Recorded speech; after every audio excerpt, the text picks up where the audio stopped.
It is Friday, December 8th, 2023, and you have found the Living Youth Podcast. My name is Wallace Smith. It's wonderful to have you here, and it's wonderful to be here with my podcast co-host, Mr. John Robinson. Mr. Robinson, tell everybody how you're doing today. I'm doing great. We had early lunch. I had a lot of time for show prep, and I'm really excited about this topic. By now, you've seen our clickbaity title that we've used, but hopefully we'll live up to the hype and people will enjoy it. Oh, I hope so. I'm looking forward to it. Well, yeah, you've kind of talked about it, but only vaguely. Let us know, Mr. Robinson. What are we in for? What is our topic today? Well, earlier this week, the YouTube algorithm suggested to me a Daily Wire clip, which I do watch Daily Wire stuff sometimes, like Matt Walsh, for example. And this was a very young girl. She said she was 22. Her name is Brett Cooper, and she has a Daily Wire show. And the title was kind of provocative and something about the soft girl. And I was fascinated. So I watched the clip. It was really very well done. And it, in addition to soft girl, it talked about the idea of girl bosses and tradwives. And I thought it sounded like maybe that's something that could be a really interesting podcast. And so I thought we could delve into define what those roles are, or what the definition of them are, and then kind of our thoughts about it. Right, because our audience is being exposed to these ideas, and we want to teach them how to think biblically about them. That sounds great. Let's do that.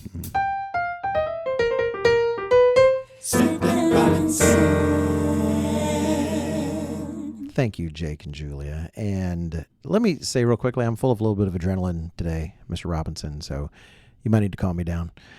We just did a LE class that Mr. McNair has asked me to do. He asked a lot of us to do these classes with the second year students, and ours was about evolution. He asked me to do that to kind of build on ideas in the book.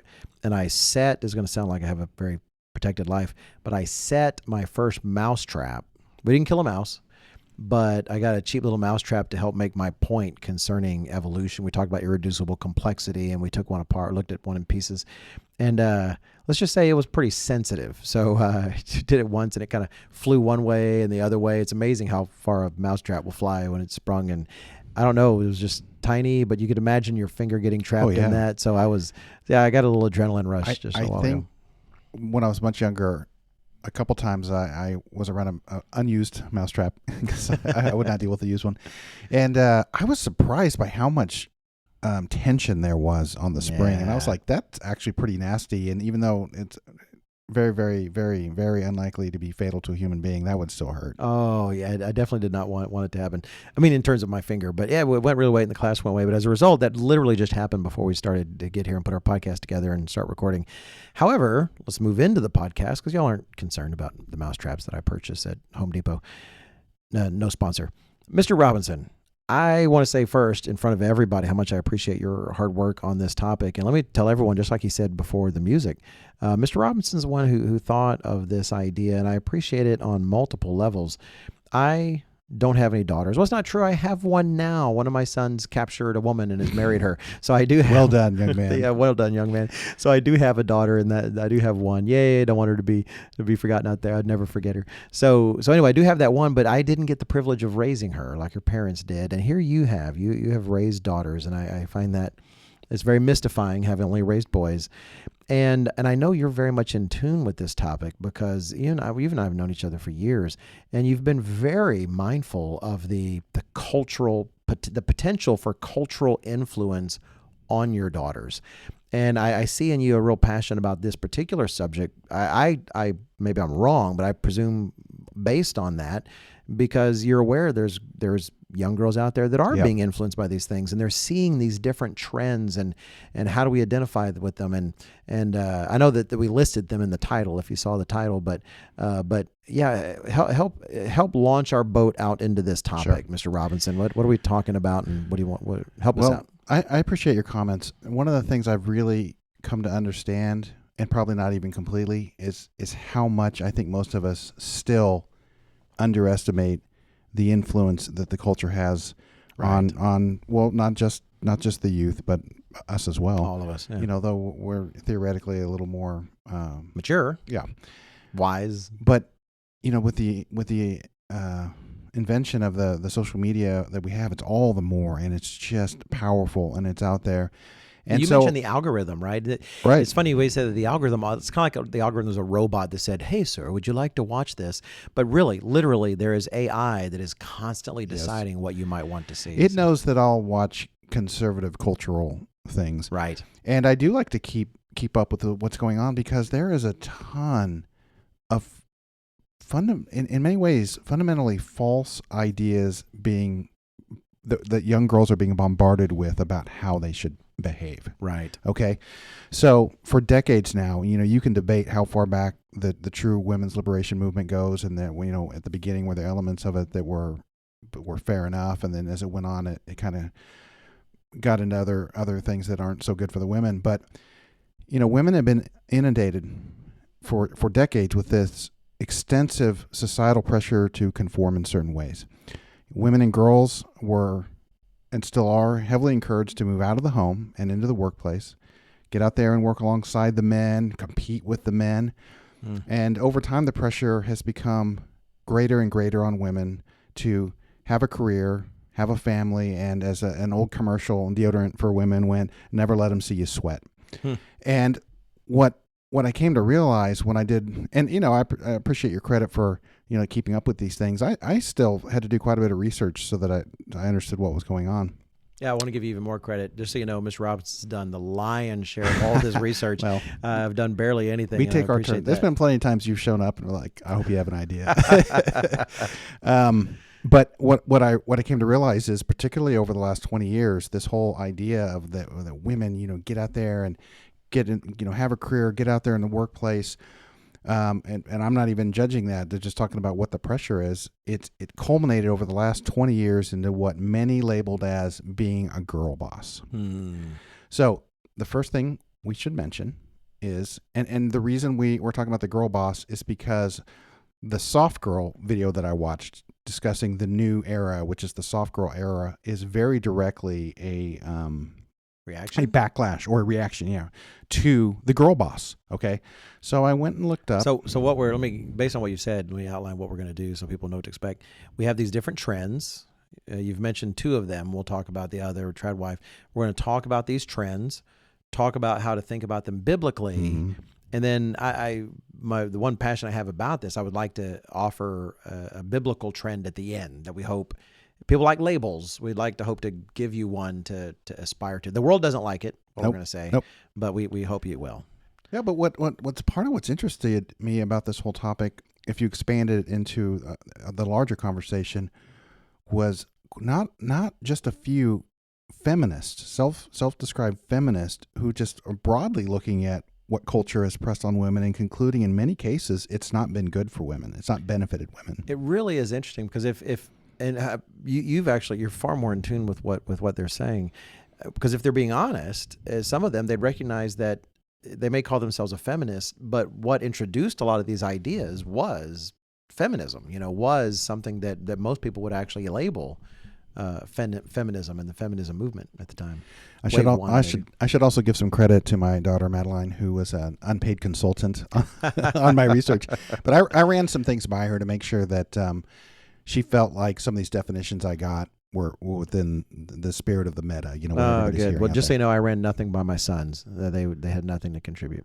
Well, I don't have any of this in our notes, but in that video, the Girlboss video that I watched, she had a little section where these two guys were having, I think it's a TikTok, but a little discussion about it, and they're really puzzled as well. They're like, "What is a soft girl now?" Really? The one's trying to define it to the other. Interesting.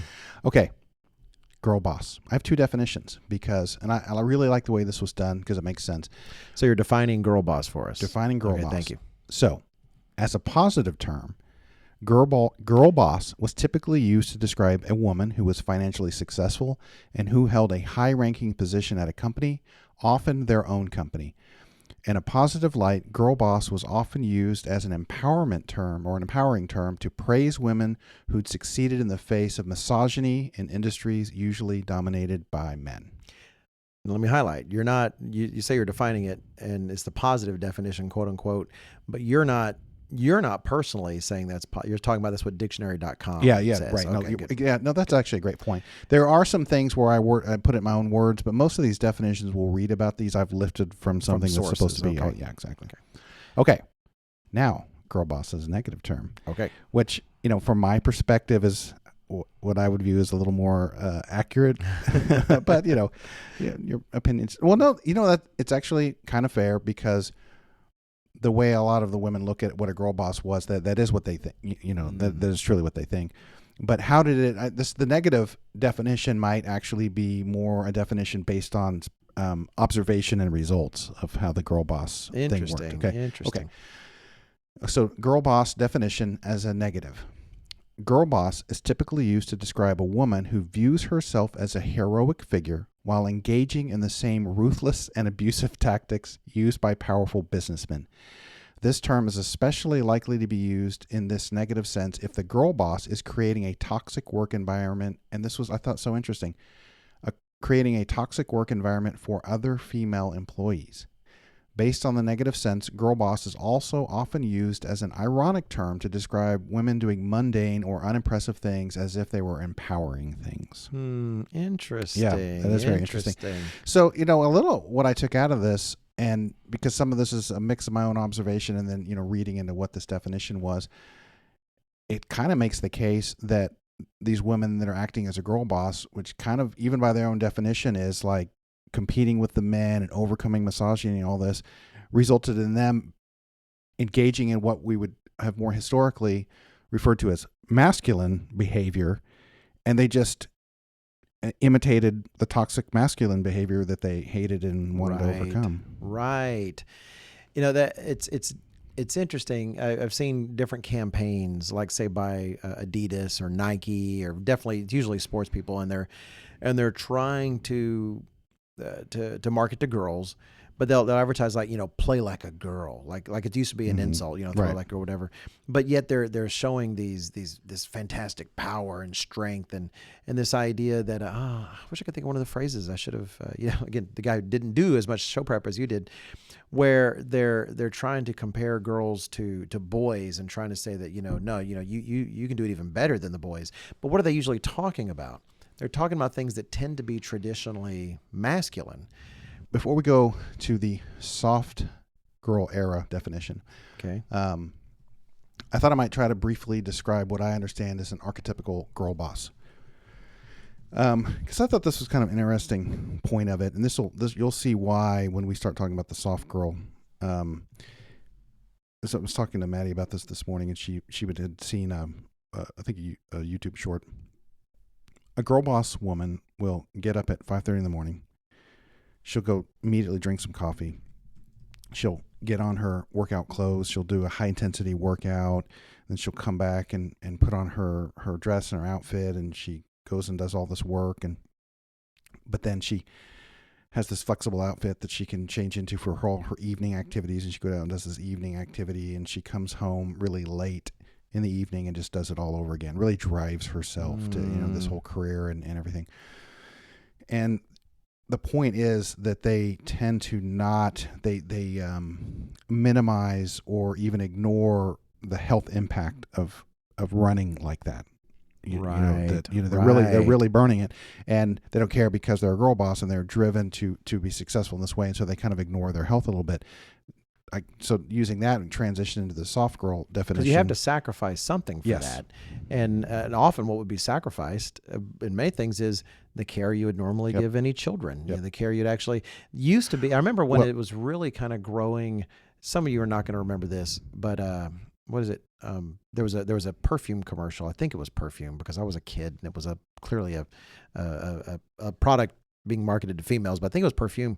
But the old saying was, and it uses bacon. I'm assuming it was pork bacon. It's the world, but it was a commercial. It showed a business kind of dressed woman, and she was thinking, I can bring home the bacon, fry it up in the pan. She could do them both, right? Well, that idea is never really left, and so you have someone who is supposed to, they care for their home, which is what their natural drive tends to want them to do over time, versus this other thing, and something has to give. And so to be the girl boss, you'd have to sacrifice those things. Well, and be vulnerable in that environment, because the the masculine world in the corporate world it is rough. It is brutal. There's the whole idea about things not caring about your feelings. There is no concern about your feelings in the corporate world. And so you've got to callous yourself to a certain extent. Well, one thing I might mention about that while there are kind of girl boss women who do have kids, a large, and we're on the edge of my knowledge of girl boss at this point, but the majority of girl bosses don't get married and have kids. Really? Until later, right? Because they can't. They're too busy. Okay. Because you hear that thing of like, say, women freezing their eggs. I heard this tragic story. A woman froze kind of all of her eggs for later, thinking she'd get through her girl boss era, and then finally she'd kind of escape biology. And literally all of them failed. Nothing was viable. And she found she had lived for years with this knowledge that just one day she's going to have a family, but she can do it all now. And then now she is in her last years and she's alone and she can't. Yeah. Well, I left that out of our notes, but that was mentioned in the Soft Girl video I watched. Interesting. That many corporations, and we're talking about sort of like the Googles and Apples and those kinds, to incentivize women, because they want the women employees, offer free egg freezing. Interesting. Okay, so let's pivot to the soft girl era. Okay. Now, just to be clear to our listeners, what I have here is these are excerpts from the video by Brett Cooper, who's a woman, actually. I've never heard Brett as a female name, so that was kind of Brett, Brett? Yeah. Yeah, there's some famous Bretts that are men. It's like sports guys, I think. Women? Men. No, but Brett Cooper is a woman. I know, and I've heard some Brett that are men. Oh, okay. I misunderstood. I think I just broke the speaker. Okay. So, and what she is doing is she herself, and she would put it up on the screen, which I grabbed some of the quotes, is using kind of as her guide to discussing this, a Glamour magazine article. Okay. So this is from the Glamour magazine. Welcome to the soft girl revolution. How young women are rejecting girl boss culture for a life of leisure. Trying to hustle your way up the corporate ladder is so last decade. And then she shows a TikTok of a woman, a girl, Jones. I don't know if that's first or last name.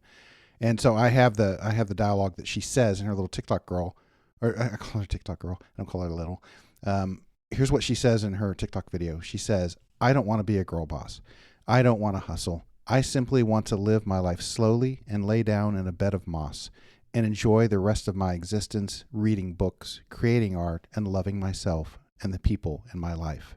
And then she does say, "Bada boom, bada bing," which I thought kind of close it. Okay, it's kind of funny. So back to the article.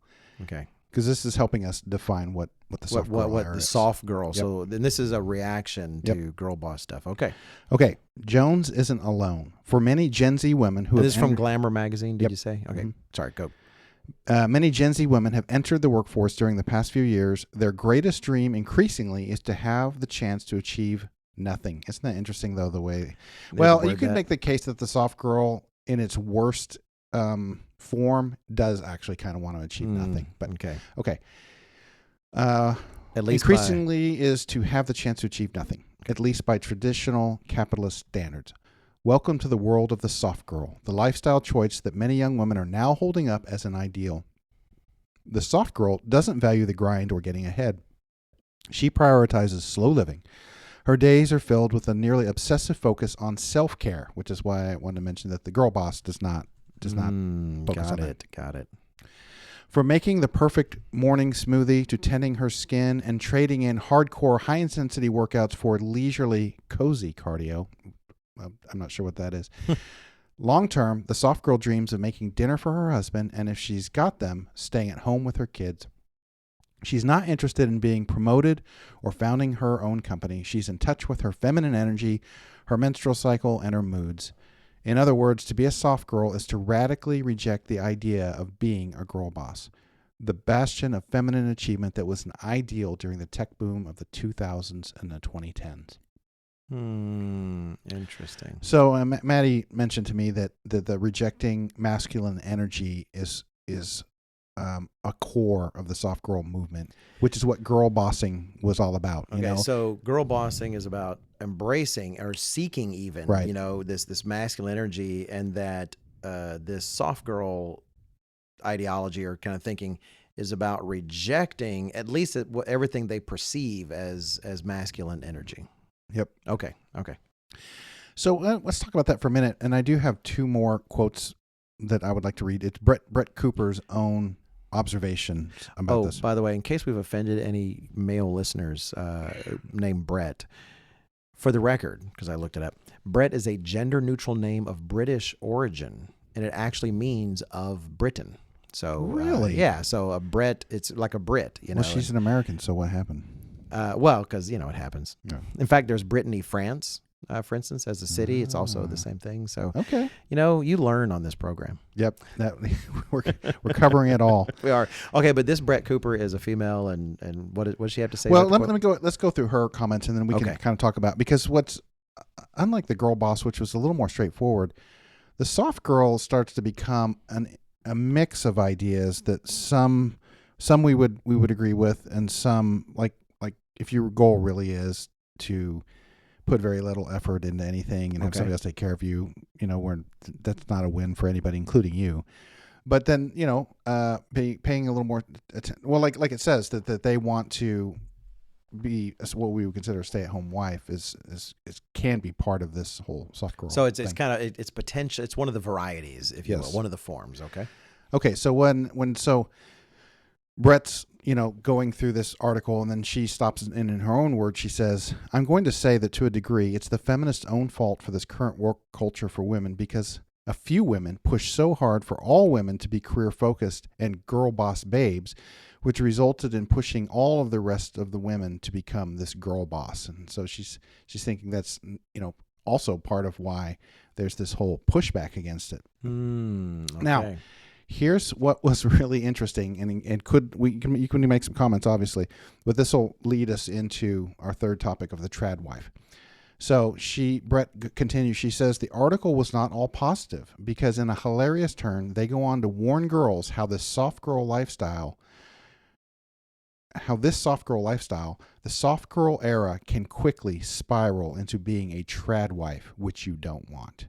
And tradwife is short for traditional wife. That's right. Which is, and the article also says, which is very, very scary. Even though literally everything that they have been describing about being a soft girl relates to traditional womanhood and being a tradwife. And I would add, in some respects, that's true. Right. We'll definitely qualify these things. Yep. Please don't just kind of stop the podcast in the middle and then walk away thinking you've heard all we have to say on this.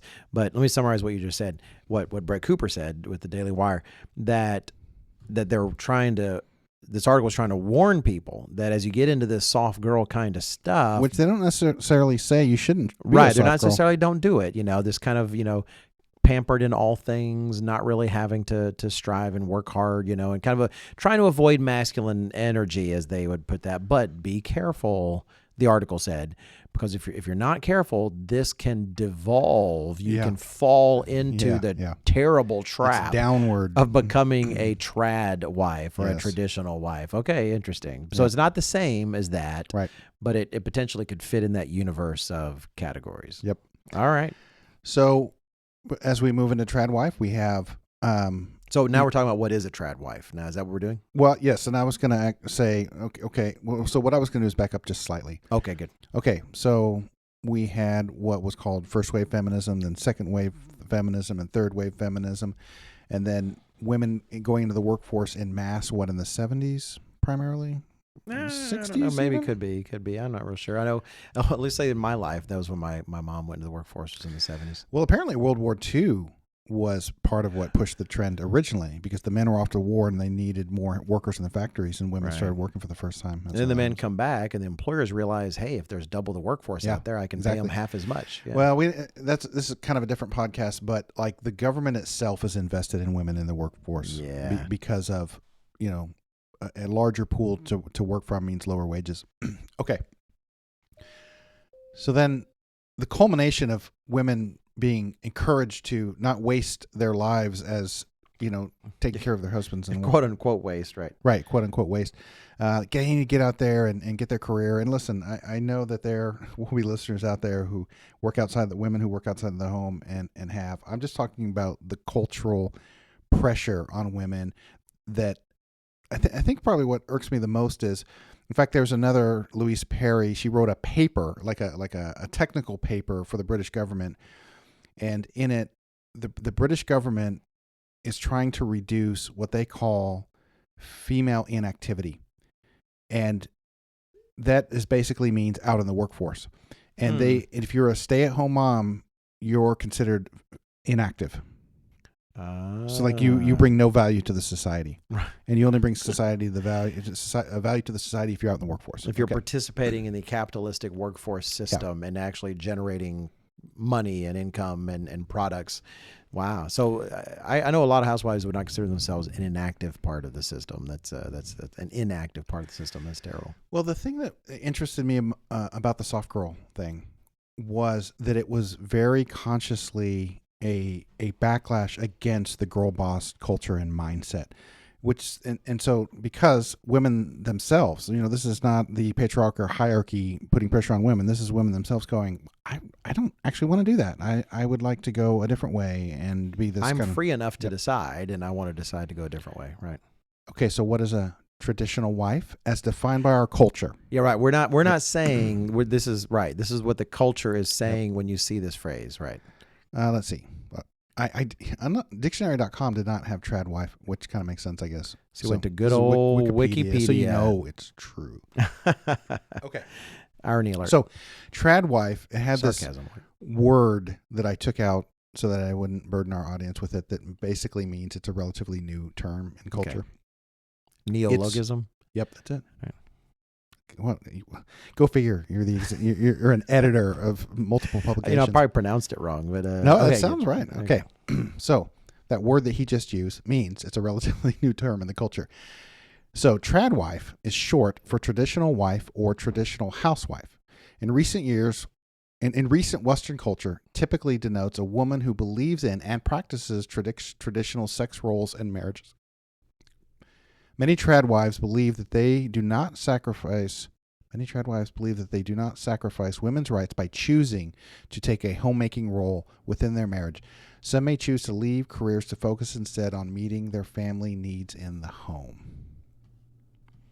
It's interesting. I'm just going to pause there to highlight that even that Wikipedia can have a lot of editors, but it is interesting to me that the way the last sentence is written, and it's not written in a bad way, and it's actually saying something that's true, and I would say something worth celebrating, but it says, what you just read, said some may choose to leave careers to focus instead on meeting their family's needs in the home. I think that's wonderful that some would choose to do that, but it just made me think of how many would think it's that saying it the opposite, the reverse is ridiculous, to say, some may choose to leave meeting their family's needs in the home to focus on a career. Right. If you put it that way, it sounds instantly not right. It just sounds wrong. And it actually kind of implies, well, the family still has needs. They have to be met in some particular way. So I know that's kind of beside the point. And I know before we jump, what was the purpose of our podcast overall is we want to talk about with all these things that society is throwing at you, young ladies, and I would say young men, don't feel like you're excluded. You need to understand these things because all the ladies in your life, the moms, the ladies around you that are cohorts, one day if you're a young dad now, because we have young dads who listen, you've got girls growing up in this world. Regardless, all of you, we do want to think about what does the Bible say? How does the Bible want us to think about these things? And I will say, be careful not to fall for the trap that the word trad or traditional definitely always means biblical. We emphasized that earlier. But before we kind of jump into that, I know Mr. Robinson, who's done so much good work for this, he's actually grabbed, what is it? It's at least one excerpt from the transcript. From a podcast, and then also something from an article. And anyway, I like Mr. Robinson because these represent not all accurate. We're not validated. We're not saying all these people are accurate. But this is what some individuals in the world, they're not listening to the Tomorrow's World telecast necessarily, not necessarily. They haven't opened up their Bibles necessarily to discover these things, but they're coming to conclusions, not always 100% right for sure. And we'll looking ahead, some of these definitely aren't right, but still they're discovering things just through practical personal experience. Right. And I found it fascinating. So, Mr. Robinson. Well, that's what I liked about it. Like if you talk to us or other religiously oriented people, not even in the church, but just that's their belief system, you would expect some of these conclusions to be made and some of these comments to be made. But when you're Louise Perry, who is a self-described feminist, like, although I was telling Mr. Smith in our show prep, increasingly because I've listened to her so much and I have her book. Increasingly, I'm not sure if that word means what she thinks it means because of some of her conclusions. But it's the Modern Wisdom podcast, and it's run by a Brit, Chris Williamson, and he had on Louise Perry, and I was pretty excited because Louise otherwise has pretty terrible audio most of the time, and Chris he takes it, and it's very good audio quality. And she wrote the book, The Case Against the Sexual Revolution. Exactly. Just a brief background on her. Because she gets asked how she got into this. Well, when she was very young, she started working at women's battered shelters. And what she started seeing, she wanted to contextualize, like, where are these battered women coming from? And it led all the way, go down, a decade or maybe 15 years. And it led to her book, The Case Against the Sexual Revolution. Because in aggregate, she found that the sexual revolution was not good for women. Like, it did not benefit women. Wow. She's seeing this in real life. This is she's looking at it as a feminist, realizing, wow, this was a bad idea. Yep. Fascinating. Okay, so I like this section. Chris asks her, ultimately, do you think that most women, on average, are more happy with modern sexual culture than they were previously, let's say 60 or 70 years ago? She said, I think no. The thing is that having the model of the breadwinner, where the man goes out and earns all the money and the woman stays at home and does all the housework, actually it's fine. If, and only if, your husband isn't a tyrant. If your husband is a tyrant, it's completely disastrous. And I'm actually really glad she made that point, because we can really emphasize properly, the traditional roles. But like, this is why girls need to use all the, men desire and chase the women. And so women have an advantage in the dating, and they need to choose wisely, and because you're going to be with this guy forever. And, I don't want to go it could get dark in a hurry, but like, I appreciate her mentioning that the marriage system works as long as each person is more or less doing what they can properly. Right, but like, if you look, it's just a fact that there are narcissists and other people out there, and right. Don't think you're going to marry a sub-quality human and think, but I'll be submissive and I'll do these things, and that somehow that's going to magically make them exactly. a good person. Well, that's a great way of putting it. Okay, so she goes on. So for most women, it's fine, and probably is actually better than the current status quo, where women have to still do disproportionate amounts of childcare and housework and do all of the pregnancy and all of the breastfeeding, obviously, plus going out to work, right? This is what feminists call the second shift. You end up doing 2 jobs. That's worse, actually. And Chris says, didn't you say you'd worked it out and that you were doing a full-time job breastfeeding? Yeah, you were doing 40 hours a week of breastfeeding. And she says, yeah. Chris said, that's the 3rd shift. And Louise goes on and said, yeah, exactly. Crazy levels of work, which is obviously joyful, meaningful, etc. But there are only so many hours in the day. Unless you have loads of money available to you, it isn't feasible to not have a husband, father, who goes out and does all of that and still be as good a mother as you want to be. And then Chris goes on, which is it kind of gets off topic a little, but it was such a great point. He says, I'm so interested in paradoxes. The birth control pill gets introduced, and there's an increase in single motherhood, because you would think that you think there'd be a reverse in single motherhood, but there's not. That's right. An increase in single motherhood, an increase in abortions. Paradox. Another one is that gender inequality in the pay gap between men and women positively predicts both male and female satisfaction in relationships. But the more unequal, this is saying what you think it is.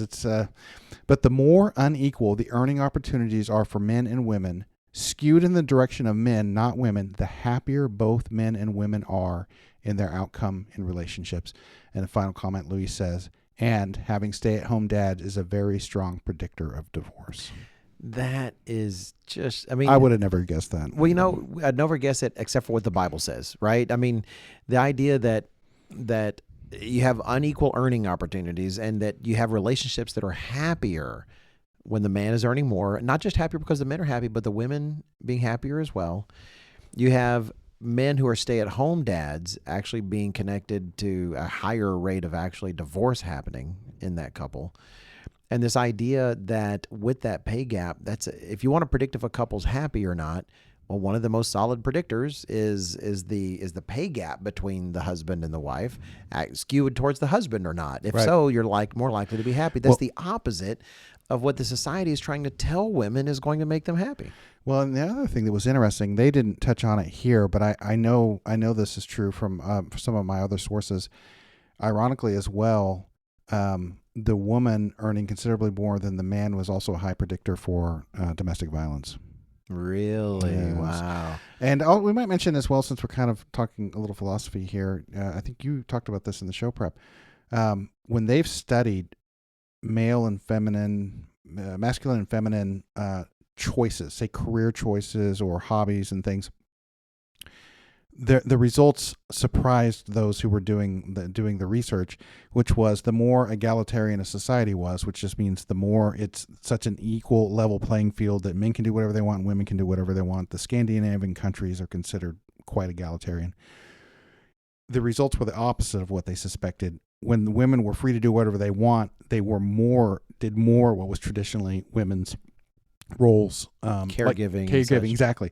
The men went after, or men are more about things like, how do I make a car, how do I make a tunnel, how do I build a road, and the women were, how do I be a nurse or a doctor or whatever and go work in the hospital or caregiving, like you said. Care for children. Yep. Right. Yeah, like you have societies that are very unequal, and so the idea was in those societies, the women opportunities are harder for them, and those are ones we see them going into STEM, a lot of science, technology, engineering, mathematics. But those where women have the biggest safety net, where, even if for some reason you're a part of a terrible divorce and you're alone or something, you don't even have to worry. You are taken care of. In those societies, by far the women were, and those are the quote unquote advanced societies of the world, women were not going into those things. They were actually choosing more of these things. I want to take care of children. I want to take care of people. And part of what grabbed me, and I wish I'd grabbed the article. We even talked about it, didn't grab it, but I remember reading the article about that study, and one of the male scientists said in that, well, we've got to do something about this. We've got to explain to these women in these wealthy societies where they're well taken care of. They need to change the things they want, and they need to start going for these things like in the oppressed women's societies. Yeah. And it's like, well, isn't that the ultimate mansplaining for the men to tell all these free women you're picking the wrong jobs? You got to pick man jobs. It's the irony so rich, in an effort to tear down the patriarchy. he's got to wield the patriarchy. Yeah, but that's what you see historically. Don't let these social media people, whatever, manipulate you. When in societies where women are really given a choice, they tend to prefer more of these caregiving roles. And to see, Louise, there was a comment that he made in that. We already referred to that. I can't recall. Oh yeah, we've already talked about that. That these things that predict happiness, and that's part of the lie that's been sold to our young women. And I say our young women. My wife and I are no longer as young as we used to be, and it started early in these generations. But that if you would just follow this kind of feminist ideology, it's going to liberate you. It's going to make you happier, and it has enslaved more women than made them happier, and they're not happier. It's kind of like the results are in. We have a ton of data of over decades, and you could, if you want to know what the results are, you can kind of look into it for yourself. And the conclusion by Louise Perry and many others was that overall, what's happened in society that the women were sold on that would make them happier has not made them happier. Right. Now, it's made large corporations happier. Much happier. Truly. That's a whole nother thing. Okay, let me read one more thing from Louise Perry. Again, I've already cited why. I love it that this is her kind of personal and data-driven conclusion. She's not doing this out of some kind of spiritual belief or even a moral necessarily. But I believe this was, I was a little sloppy with my citation, but I believe she had an article called The Case for Marriage. And I actually think I may have read this before on the podcast, but maybe it's worth reading it again. You say you're sloppy. I haven't done any work, so I'm just thinking, it sounds great, Robinson. Go for it. Okay, I believe her article was called The Case for Marriage. And it's interesting because this is just an excerpt, but earlier on she talked about, which I learned when I was listening to some other podcasts, history podcasts. The Western civilization over the last 300 or 400 years, monogamy is very common, but historically worldwide, monogamy is not common. It's actually much rarer. Much more common was, Genghis Khan and his polygamy. a million closest women friends, that kind of thing. And it really was it was high status men who took the majority. Not all the women in society, of course, but they had harems, hundreds Right. of women. I don't know if you have to take that out. And so she says the monogamous model earlier in the article is the most stable and then the best for societies and the best. And I've done other research that shows that. Okay. So she says here in her article, the monogamous marriage model is also the best solution yet discovered to the problem presented by child rearing. I know full well that I was irreplaceable as mother to my newborn child. Not only because I was the only person who could breastfeed, but also because children have a relationship with their mother that cannot be handed over without distress to both mother and baby. If we want to keep that maternal bond intact, the only solution is for another person to step in during these times of vulnerability, while mom is pregnant and then has a newborn. Step in during these times of vulnerability and do the tasks needed to keep a household warm and fed. Perhaps we could call that person a spouse. Perhaps we could call their legal and emotional bond a marriage. And I loved how, because she sets up, well, how can we solve this problem of raising children when women are like, incapacitated after a childbirth and then have to care for the new child? Well, maybe somebody else could like keep the lights on and keep us fed, and it's like, what could we call that person? That is just so fascinating to discover. I've seen multiple examples. They'd be hard to describe in some cases, so I won't. But just this. It's exactly right. She sees how difficult it is. I love the phrase that you read. She said that she realized she is irreplaceable as a mother. Yep. That everything else short of her would be second place and inferior in this place. And so how do we solve this conundrum where there's so much to be done and you got to care for this child? And what do you do? Hey, if there were a person here to do all of this, and we could call that person a spouse, and let's make this relationship official and make it legal and make it binding and make it one that's full of caring and emotional. Hey, let's call that a marriage. That's just it. How wonderful to see someone like her that essentially was willing to depart from what we would call God's design. She's feminist, but then see the fruit of that walk and then come full circle and realize, no, this is the way it's supposed to be. Not even realizing it's God's design that she's discovering. That's remarkable. It's wonderful to see. So do you want to read this other thing that you found from, is it Elle magazine? I don't know if it's Elle magazine. Elle or Ellie magazine. Okay, and let me say, we're not recommending definitely Elle magazine to anyone, no. but this article was very relevant. Yeah, it was. I was doing my show prep, I ran across this article called "My So-Called #Tradwife Life," and it's got a little subhead underneath it because it's this article for Elle magazine. It says, Elle asked me to live like a stay-at-home girlfriend for a week. It didn't go well. Stay-at-home girlfriend, even just the use of the word girlfriend there is, very highlighting. But also, I like how I'm not going to say I'm going to like what this person has to say, but the use of the hashtag there in tradwife, you can tell she's basing this on the social media phenomenon of quote unquote tradwife. She's quite. This is well written. Okay. So this is actually quite recent. It was almost September 2023, the last couple of days of August. Okay, and we're going to pause here after this first paragraph because Mr. Smith, I know, has a comment he'd like to make on this. Oh, really? Likely. Well, we'll see. I've set you up. Okay, so here's the beginning of our article. Kendall K looks like a lot of TikTok influencers.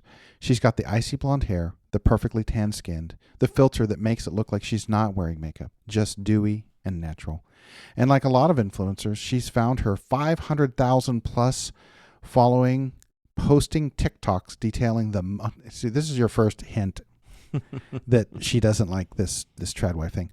Let's see. Sorry. Posting TikToks detailing the mundane details of her 20-something life. The difference, as she posted in a video of her morning routine, is that she is showcasing the life of a self-professed stay-at-home girlfriend. Which, by the way, we've already lost the plot a little bit if it's a stay-at-home girlfriend. 100%, Mr. Robinson. If you're being a stay-at-home girlfriend, quote unquote, then you can't hashtag trad wife. You are not a wife. In fact, this guy could have all over town multiple quote unquote stay-at-home girlfriends if he can afford them. But I'm not sure what you thought I was going to say. I don't know if that was it or not. But I do think, because it's a challenge. We talk about these things like, say, quote unquote trad wife or quote unquote soft girl, whatever it might be. And then social media grabs a hold of something and it becomes a completely different thing. Yes. And that's one thing that when I first noticed the phrase on trad wife, I saw it on Twitter. And it was actually in the context of a lot of Catholics. There's actually a lot of Catholics. They talk about trad cath and trad Catholics, but I saw the trad wife trend there. And there's a lot of women trying to talk about being a traditional wife. But I also started to see some that was clearly people that are labeled trad wife, but there was a perverseness to it. It was too far. It may have been for show, but it wasn't just for show. You could tell there was a weird kind of satisfaction to them, not just that they were doing it, but they were showing it. And it was I don't know how else to describe it, Right. other than there was a joy they were gaining, not from serving a husband, but for being this right. public Performing that role. Yes, and Yeah. it was performative to a certain extent. And if this woman has that many followers, I mean, clearly she's plugged into something. Well, like so. Maddie pointed out to me, if you're posting TikToks and you're trying to gain followers, you're going to be dramatize everything and try to even like kind of ramp up the. You're exaggerating a little bit. Gonna make it yeah. extreme, right? Okay, you know what? You're right. This had some good. So as I want to read a little more of it because she'll go back to here in the next paragraph describing more about Kendall K. But what's interesting is you go through here and she starts describing. So the author is describing what this TikToker does and how she perceives it. And this is where we somewhat start to depart from what I would consider a traditional wife, because it kind of veers off Into something else. Okay. So back to her And again, description of Kendall K. They're girlfriends and boyfriends, so Right, it's not even a wife, but still she's talking about Kendall K. Okay, and this is, by the way, I haven't even seen who this Kendall K person is. This is from the article where she's writing about what she Yes. saw. Okay, She mentions another TikTok influencer further down, which we might quote. This other TikToker has her own quote about what she thinks. So it's kind of a point counterpoint. So here's what the author thinks. This is what she sees when she sees women behaving as a trad wife. But then one of the trad wives, if you will, describes in her own words what she thinks that means. Okay. So back to Kendall K. She and her boyfriend have an agreement. He'll make the money and she'll take care of the house. Well, that's generally the agreement I have with my wife, more or less. And that's what Kendall films herself doing. She makes the bed. She pops big ice cubes out of one of those silicone trays and into her Stanley cup. I know somebody in my family has a big Stanley cup. you say that, and I think of the hockey thing, and that's not what that is. That's actually hilarious. Very different. Okay. Okay. Then fills it with filtered water. I love just all her little All the details. Yeah. She meditates, runs the dishwasher, and makes a smoothie. She ice rolls her face, puts on a lot of serums, then dresses in exercise clothes and does a strength workout on the balcony of her luxury apartment. The top comment on one video, "I love your life. Kendall does all the things you're supposed to do to..." Oh, no, that was just the quote. Sorry. Kendall does all the things you're supposed to do to look the way women are told they are supposed to look. By the way, I think that's provably false, because the women actually police the women on this kind of stuff. It's not the men. It's more for the women. That's interesting. Yeah, exactly. Okay. Sorry, I need to quit commenting and just read it. But unlike most women her age, Kendall does all these things and she does not have to work. Or more accurately, if there are some women who are working 2, 3, or even 4 jobs, some paid, some unpaid, Kendall is only working one, the job of a very hot girlfriend to a very rich man. Then further down in the article, so here's what she talks about another one. On TikTok, there were stay-at-home girlfriends like Kendall, but there was also crunchy, natural birth, slow, simple living moms like Esty Williams, who seems to be doing something doing some very conscious Marilyn Monroe cosplay. For Esty, being a traditional wife means wanting a partnership like her grandparents, which includes not going to the gym by herself so as not to attract unwanted advances, not leaving the house alone after dark, avoiding opposite-sex friendships, making sure her husband does not have to lift a finger, I wonder if that's how they would define it, while she's at home, cooking him the food he wants to eat, wearing clothes he likes, styling her hair the way he enjoys, and asking her husband's permission for expenses outside of those needed to do day-to-day maintenance at home. Now here's the final. Let's see. No, there's 2 more paragraphs. Do you have any comments so far? Or do you want me to keep going? No, I keep going. We got Okay. a lot. If we got a lot to go to this, we got a lot to get through. Well, we don't necessarily have to read all of it. If you I trust your judgment Okay. in terms of what's valuable. So she goes further down. Now, this is where she starts to pivot towards. I would argue that she's been subconsciously giving us her opinion on this. All So she's along. been subtly subtle. editorializing. Are you saying now she's about to Now break out? Now she's pivoting full to force. Yeah, okay. All right. She says, this was actually absolutely fascinating, because here's the truth. Tradwife behaviors aren't something you can try out like a new morning routine, because the part I skipped over, I think she notes that she only did it for a week. And if you're going to do it, that's not enough. Here's what she found, as I bolded this. They seem to require a wholesale ideological conviction that a woman's primary role is to be the helpmeet of her spouse. They demand, so this is where she, like I would actually agree with that right there. But going on, she says they demand a subsumption of personal will. I don't believe that's true. An unquestioning eagerness to bend to a man's desires, and a belief that those who don't are sinning against God. When you've spent nearly a decade of your current relationship and the entirety of your adult life striving for financial and emotional and domestic labor-related equity, I wish I could scroll this up more, in partnerships, trying to adopt this mindset doesn't just chafe, it gives me the hives. Wow. That is her final comment there. No, that's our final comment. Okay. Because the other one is the okay. So let me say this real quick, and then we really should talk about this. So the woman she references, S.D. Williams, because I do believe that our author here, to her, that is what it is, and that's what it looks like to her, and that's what it is, including with that you almost like you have no will at all, and you just do whatever this man desires, and you're like a Stepford wife, yeah, purposefully, exactly. choosing to. But I know Stepford wife. A lot of our young audience has no idea what that is. Stepford wives were this idea of these wives that weren't even like real people. Even they were essentially like programmed humans. Right. That the men just had. They were just completely perfect. Everything the men wanted, but they had no individual will whatsoever. So. Well, I know your wife, and I know my wife, and I would never ever describe them as lacking their own desires or their belief in how things should be. And well, let's just leave it at that. Okay. No, not at all. So, that's right. That's not what I want to marry. S.D. Williams says, this is her definition of tradwife, a woman who chooses to live a more traditional life with ultra-traditional gender roles. This lifestyle is a return to a model of the family that was common in the 1950s. Remember that, audience. The husband goes out to work, and the wife stays home to do domestic work. Williams says tradwives aren't attempting to dismantle women's rights to work, but that this is a choice made by individual women who believe a wife's role is to be a homemaker. Now, the what does that make you think of when you notice that this lifestyle is a return to a model of family that was common in the 1950s? Because there really is, amongst many, this idea that really if we could kind of turn back the clock and kind of put America back in the 50s, that would somehow resolve a lot of our problems. Right, and this is where we're going to start to wrap up. We're coming up here on an hour or so, and this is a great place to start talking about that. And thank you, Mr. Robinson, because I don't know if this Miss Williams is the one I saw on Twitter the first time, way back when I first saw this kind of concept.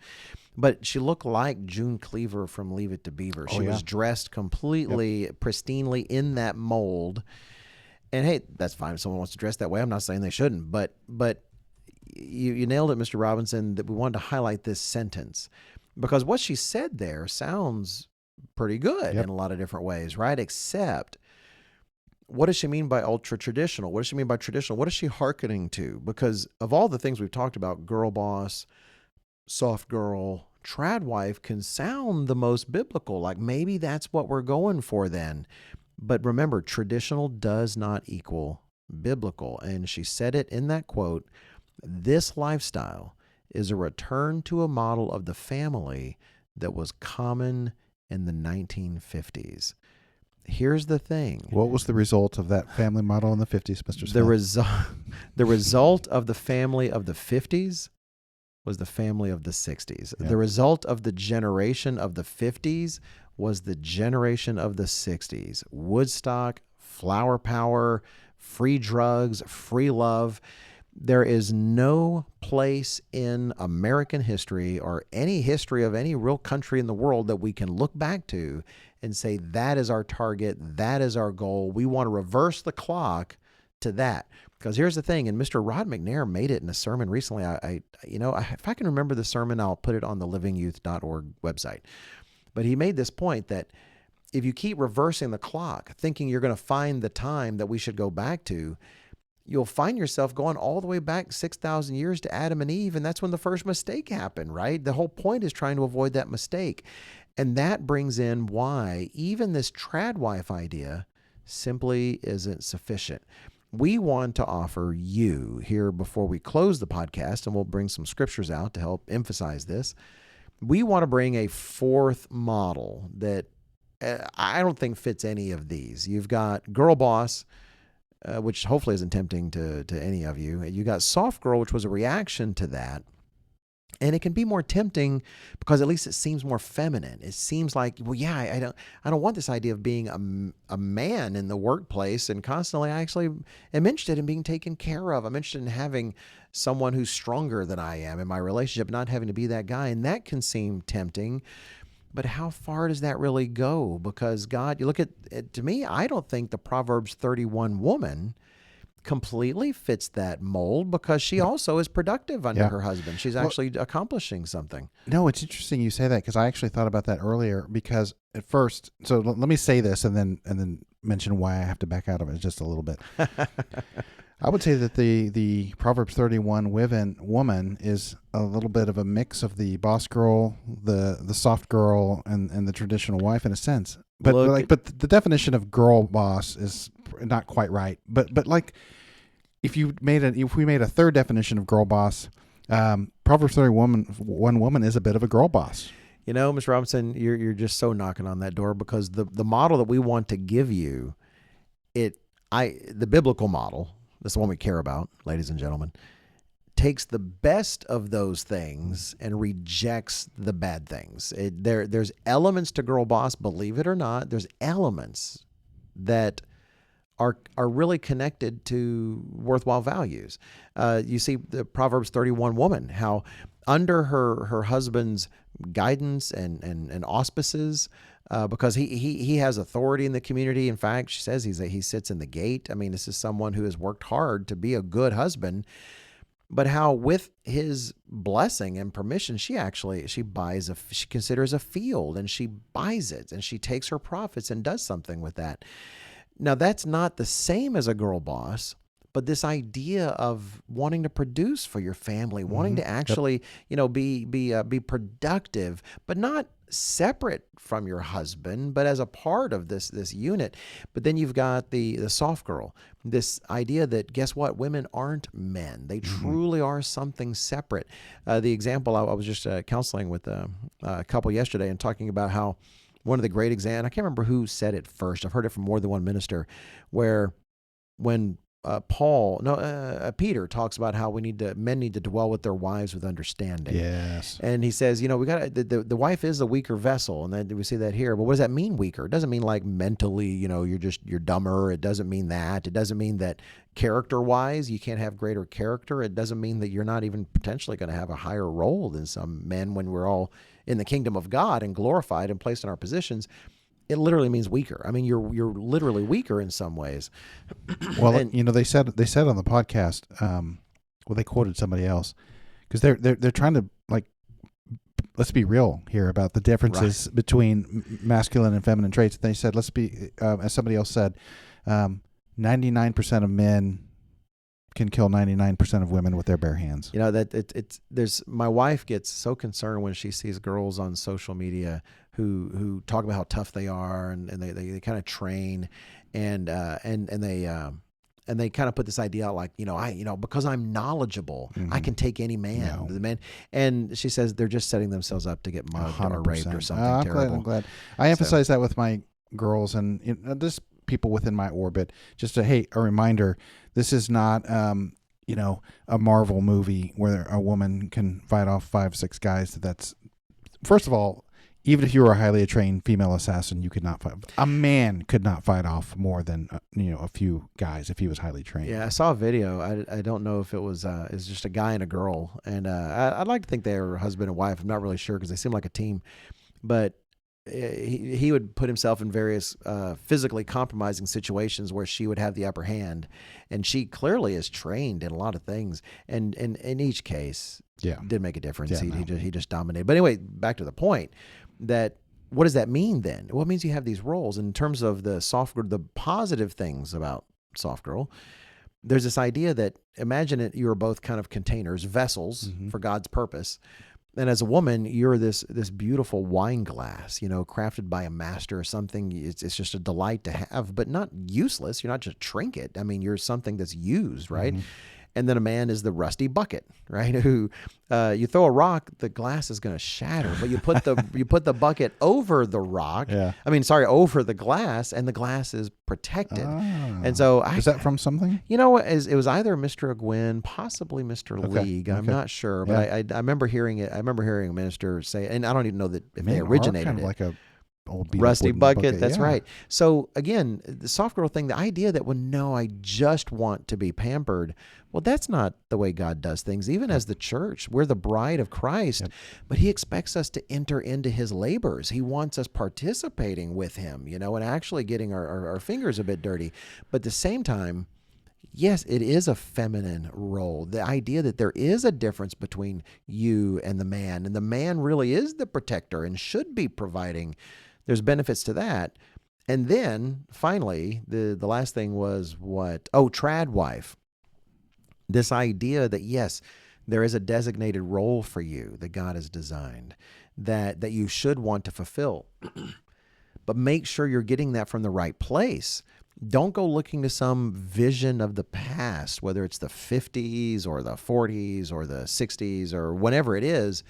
You've got to look at the Bible for that. And being a tradwife is not enough. And what I'd like to recommend, and I'll kick off our Bible verses here because we're going to hit some of these and before we wrap up, is I'd like to recommend forget Girlboss, forget soft girl, forget tradwife, and think helpmeet. Define that for us. I will define that for you, Mr. Robinson. I feel like I'm stepping on your lines here today. Oh, no, not at all. I feel like you've been setting up T-balls for me. I know, I appreciate it. If anything, you've done so much work. I don't want to make sure I'm not frustrating things you want to say. To me, because we kick this off here, and then we could talk about a lot of different verses. But why not start with the design of woman? Let's just go to the very beginning and key off there. Genesis chapter 2 and verse 18. And I'll read it so we can grab the word out of it from the old King James.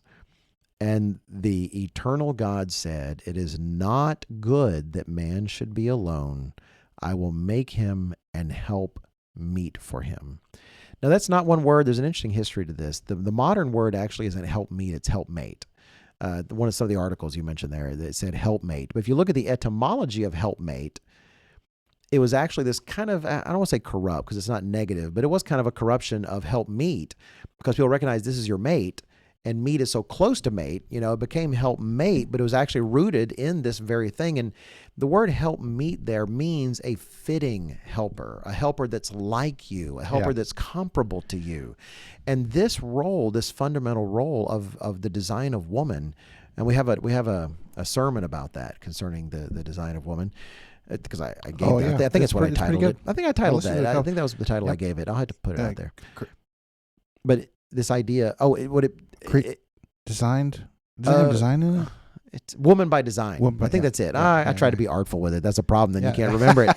So, but this idea of being a helpmeet, to me, that's what's revealed when women in these countries that are their freest, they don't have to worry economically. They know they're going to be taken care of, whether they're frankly married or not. What do they end up doing? They end up choosing jobs that reflect Genesis 2:18, being a help meet for a purpose and being a help for someone. And so ignore all those other labels, seek to be a help meet. And that's what we'd like to emphasize. I just want to add mine that helped make it click for me, that made the most sense was, you've done variations on help meet and what it means. And and I think those are good definitions. I also liked one that was a helper exactly compatible to. Oh, that's great. And I thought that because it really is. I know that this is going to sound dumb, but what happened was, so here you have the man, and God in his infinite wisdom and as a gift to us men created the exact person, perfect, in the feminine to complete us. When you and your spouse really mix together properly and complete each other, it really is incredibly fulfilling. Right. That's one of the things I think about with the soft girl TikToker. It would be fun to be taken care of and pampered for a while, but it's not really fulfilling, and you're not really contributing, and you kind of know you are, and it's just like it's not a good long-term strategy for personal fulfillment. Right, and that's something, because we do have to be careful. The fact is, the only necessary ingredient we need for our fulfillment truly is God. Yes. If you're a young man out there, what you need to be fulfilled as a man is God. Mm-hmm. Same thing for a woman. If you want to be fulfilled as a woman, that's what you need is God. And I think I do talk about that in the sermon, Quit Yourselves Like Men, in this one, Woman by Design. However, as a husband or wife, if you are married, well, you get to either make God's job harder or easier. And I actually talked about this in counseling with someone recently, as a woman in this particular case, since this is where our focus is, as a young woman who, say, marries someone, well, your husband needs God to be complete as a man, but you can either make it easier for God to accomplish that job, or you can make it harder for God to accomplish that job. Just like for a child, God longs to be a person's father when he calls him. Well, that child had a physical father, and that physical father can make it that much harder for God to establish a fatherhood relationship with that child, or make it easier based on his own example. Mm-hmm. And if someone devotes themselves to being a helpmeet, they're committing to help God in that way, to be what it is that my husband needs so that he's more complete and that I am also more complete. And that's why I hearken back, because even, like, for instance, your daughters are not married. One of them works, does babysitting. Mm-hmm. It's more than babysitting. It's actually, what would you say? It's and she's a nanny. Yeah, exactly. Yeah.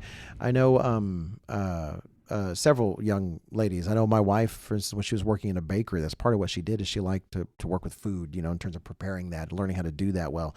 That there's choices we make. It's a matter of, whether single or married, if you look at your design, part of the design of that is to help and to serve and care for others in that way. And that's part of what I tried to make that message like that. This is something independent of marriage. And yet at the same time, we know our audience. We had teens, we have young adults that either are already married or are looking forward to marriage. And therefore, that's where this role is expressed in its very natural way in this design. But it's not like it's not expressed in other ways. It's not like, well, you know what? I'm not going to be married anytime soon, so I'll go ahead and be a CEO. Or I'll go ahead and decide to be a high-powered lawyer and take down the crime bosses or whatever. It's like, well, no, because God didn't just make us the same and then assign us these roles. Right. Rather, the roles on our design are complementary with each other. Yep. And so that's what we're talking complementary. about. Yep, exactly. No, okay, so our scriptures here. Because embedded in the article that I read of the woman who was not a fan of the #tradwife, sections of her article that I did not read out loud here on the podcast, the way she described her own life was almost just living in parallel with her boyfriend. It almost didn't feel like their lives were really intertwined. She kind of had her life and her career, and he had his. And you've even, as we've talked about this a little bit, kind of mentioned the idea of, being independent and things like that. But 1 Corinthians 11 and verse 12 as well, I love this. It points out, ideally, the necessity of each. 1 Corinthians 1 verse 11, nevertheless, neither is man independent of woman, nor one woman independent of man in the Lord. For as women came from man, even so man also comes through women, but all things are from God. This is how we're bound together. Right. And then another one talking directly, and I thought this was this is not a new scripture, okay? If you've been in church long at all, you've heard this one. We don't make up parts out of the Bible and then just stick it in, right? Exactly. Titus 2:5. describing very specifically a woman's role to be discreet, chaste, homemakers, good, obedient to their own husbands, that the word of God may not be blasphemed. And what's interesting is that word there, homemaker, is literally workers at home.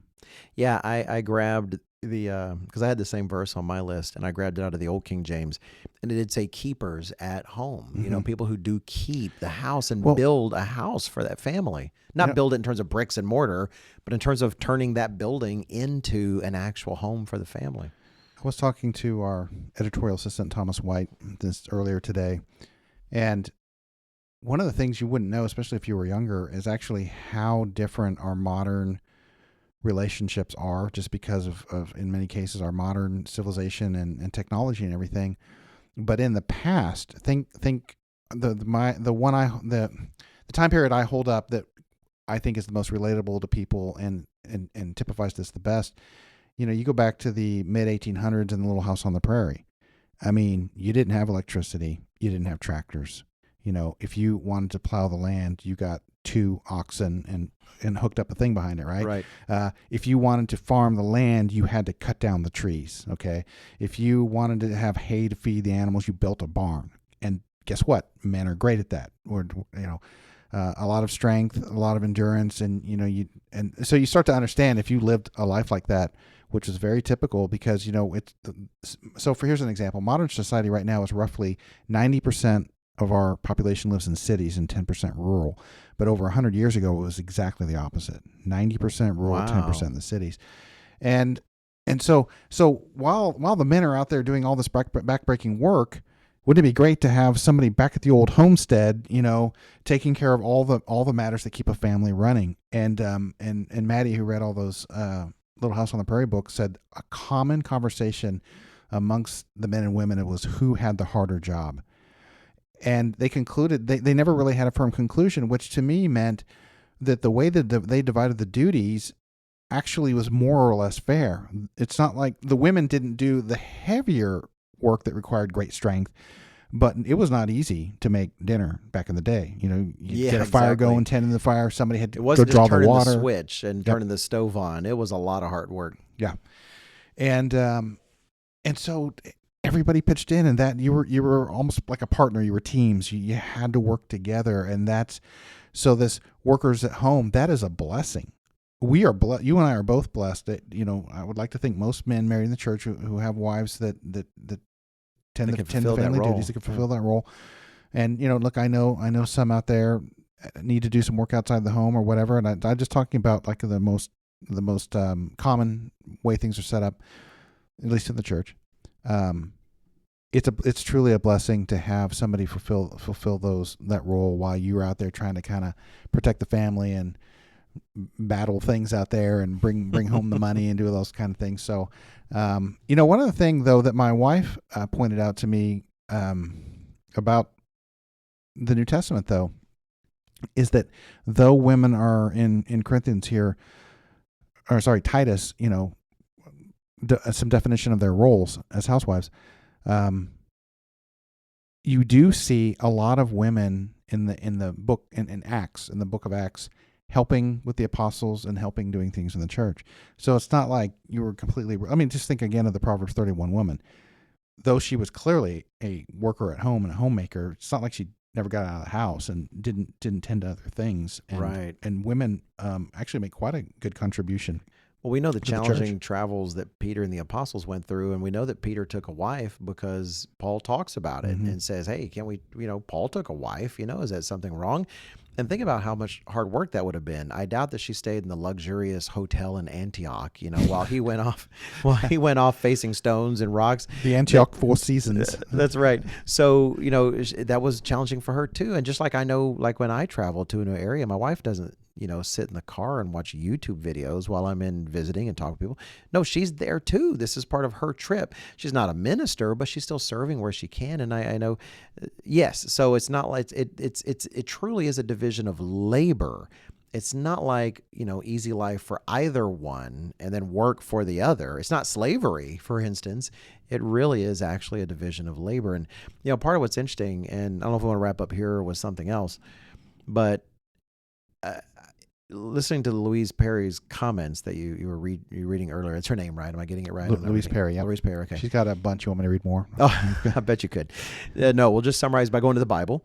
And that's part of what's interesting, what she's discovered. And even like her comment where she made like, boy, if the man is a tyrant, it's really terrible. Yeah, that's a problem. Yep. Well, she's also still there in the roles because why? What does God encourage men to do? Love your wives in Ephesians 5.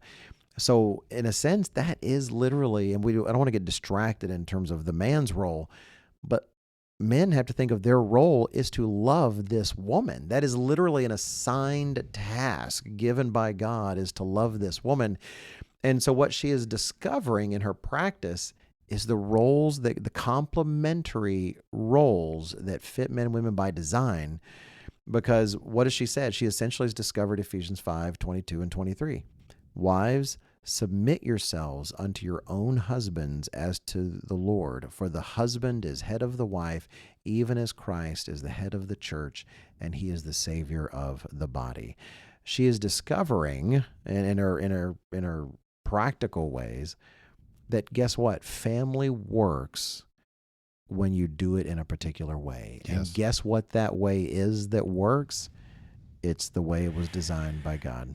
You know, it's like we got kicked out of the Garden of Eden, and 6,000 years later, we're slowly figuring out that the way God told us to do it from the beginning was probably the best way. That's right. That's exactly right. So what are we saying here as we wrap up? Hey, don't get caught up in Girlboss or soft girl or trad girl. If you're a young woman out there, focus on helpmeet. Focus on learning to fulfill your design.